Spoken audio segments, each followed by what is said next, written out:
आपण पाहत आहात लोकशाही महाराष्ट्र न्यूज।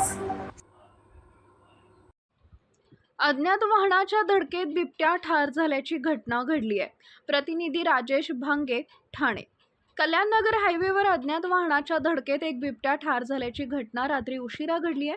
कल्याण हायवेवर बापसे गावाजवळ शुक्रवारी रात्री एका अज्ञात वाहनाच्या धडकेत बिबट्या ठार झाला असून घटनास्थळी वन विभागाचे अधिकारी येऊन पंचनामा करून बिबट्याचा बंदोबस्त केला जातोय। जंगलात रोज कुठे ना कुठे आग लागली जाते। वन्यप्राणी यांना पिण्यासाठी पाणी मिळत नसल्यानं मानवी वस्तीला वन्यप्राणी येत असल्यानं असे प्रकार घडत चाललेत, असे वन विभाग वनाधिकारी यांनी सांगितलंय।